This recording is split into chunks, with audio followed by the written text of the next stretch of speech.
Hi, Clint Coons here with Anderson Business Advisors, and in this session I'm going to discuss how many properties you should put in each land trust you create. Because you might think that putting multiple properties into one trust is the way to go. And in fact, just this morning I was talking to an attorney in California who made the assumption when I was explaining what I was going to do for his client that I was going to do, in fact, just that. We were going to create one land trust for all 8 properties. So the attorney thought that the individual structure would look as follows. There would be one trust created just like this. So here's your land trust. And inside of it, we would have 8 separate pieces of property times 4. All right. Now, if you know anything about asset protection and land trust, because you've been watching my other sessions, you understand that a land trust does not provide asset protection for you. Okay? In order to get asset protection, you have to actually assign your beneficial interest to an LLC. So your LLC must own your trust. If you put 8 properties in one land trust, if anything happens to any one of those properties, then all of them are put at risk. All of them are put at risk. So you've kind of defeated the purpose here. With asset protection, what we want to do is segregate out our assets. We don't want to keep all our properties in one basket, because if one goes bad, they all go bad. So what I like to do is I like to create one trust per property. So if you had 5 pieces of property, I would create 5 trusts for you, just like this. I'm just going to stop at 3. And then we would put one property per trust, just like that. And then watch my session on naming your trust, because this also helps you at a later date remember which properties in which trust, and I'll explain that in that session. Now, each of those trusts are set up so you have one property per trust. Then what you can do is you create limited liability companies down here. And again, I would do one LLC per trust. Generally speaking, that's how I set this up.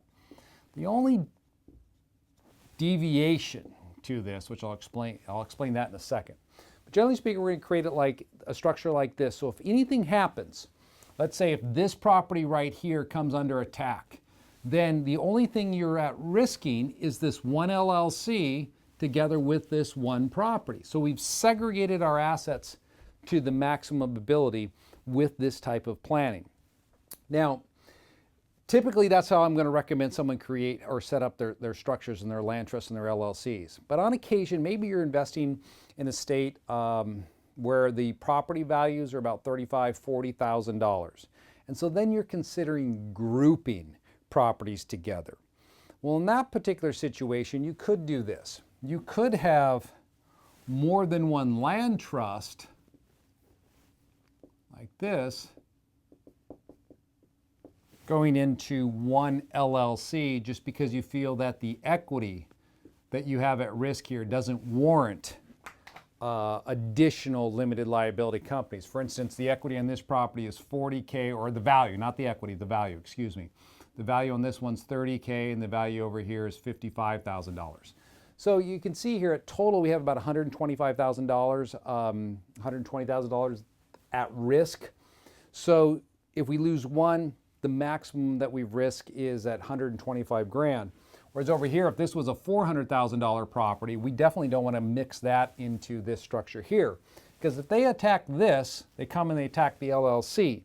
Whatever the LLC owns, which are these 2 trusts, they also get drug into that if there's any recovery that is warranted under a judgment.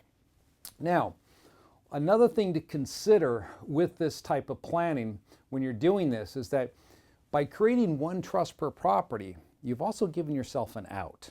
Now, I just told you, if somebody attacked this property here, they're going to go to the LLC, and then they're going to go after these 2 trusts over here if they get a judgment against the LLC, because the LLC owns those trusts.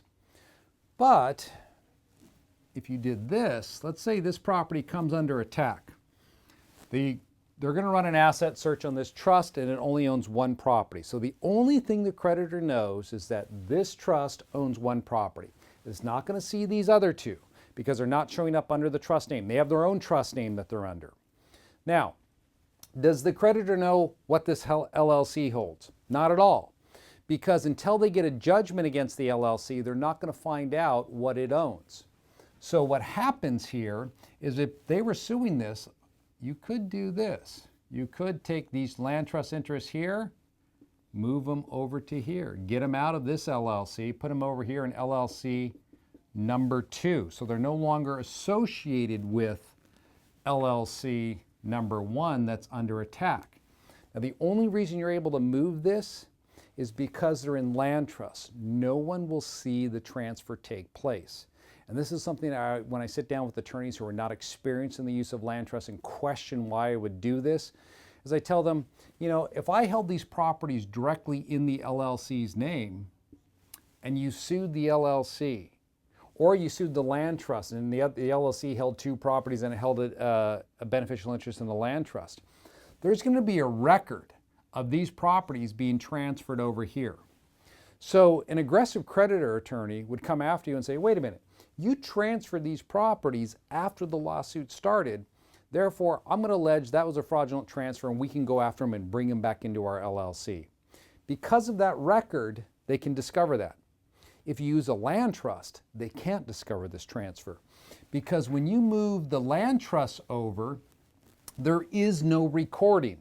When these properties transferred from LLC 1 to LLC number 2, it was via a deed. So there was something that was recorded of record. When you move the land trust beneficial interest over, it's an assignment. Watch the segment on assignments. You're assigning the beneficial interest. So that doesn't get recorded anywhere. That stays with your private documents, so no one knows about it. So by setting it up this way, 1 property per trust, you're giving yourself some flexibility in your planning should something go wrong in the future. And you're also giving yourself the maximum asset protection that is available. My name is Clint Coons with Anderson Business Advisors.